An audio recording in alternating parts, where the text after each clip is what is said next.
ଆଜ୍ଞା ନମସ୍କାର। ଆମ ରାଜ୍ୟ ସରକାର ଆମ ଭଉଣୀ ଆଉ ମାଆମାନଙ୍କ ପାଇଁ ଖୁସି ଖବର ନେଇକି ଆସିଛନ୍ତି।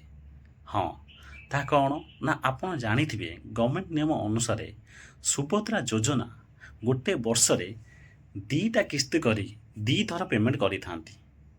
ଯଦିଓ ଏହାର ପ୍ରଥମ କିସ୍ତି ମାର୍ଚ୍ଚ 8 ତାରିଖ ମହିଳା ଦିବସରେ ପେମେଣ୍ଟ କରିସାରିଛନ୍ତି, କିନ୍ତୁ ସେକେଣ୍ଡ କିସ୍ତିଟା ଆପଣଙ୍କୁ ଏଇ ଅଗଷ୍ଟ 28 ମାନେ ରାକ୍ଷୀ ପୂର୍ଣ୍ଣିମାରେ ମିଳିବାକୁ ଯାଉଛି।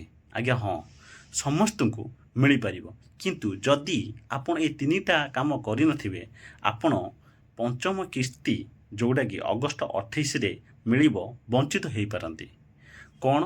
ପ୍ରଥମେ ମନେ ରଖନ୍ତୁ, ଯେଉଁମାନେ ପୂର୍ବରୁ ଆପ୍ଲାଏ କରିଛନ୍ତି ବା ଏବେ ନୂଆ କରି ଆପ୍ଲାଏ କରିଛନ୍ତି ସେମାନେ ନିଜର ବାୟୋମେଟ୍ରିକ୍ ଅପଡ଼େଟ୍ ଏଇ ଜୁଲାଇ 25 ପୂର୍ବରୁ କରେଇ ନିଅନ୍ତୁ, ନହେଲେ ଆପଣ ଏଥର ବଞ୍ଚିତ ହୋଇପାରନ୍ତି।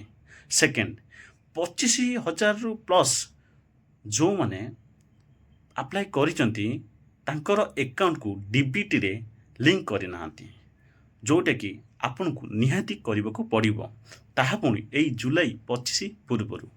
ଆଉ ତୃତୀୟ କଥାଟି ହେଉଛି ଆପଣଙ୍କ ଆକାଉଣ୍ଟକୁ ନିହାତି ଭାବରେ ଆଧାର କାର୍ଡ଼ ସହିତ ଲିଙ୍କ କରନ୍ତୁ। ଏଇ 3ଟି କାମ ଯଦି ଆପଣ କରିଦେଇଥିବେ ତାହେଲେ ଆପଣଙ୍କୁ ପଞ୍ଚମ କିସ୍ତି ପାଇବା ପାଇଁ କୌଣସି ଅସୁବିଧା ହେବ ନାହିଁ। ତେଣୁ ଆଉ ଆର ଇମ୍ପୋର୍ଟାଣ୍ଟ ଡେଟ୍ ହେଉଛି ଜୁଲାଇ 25।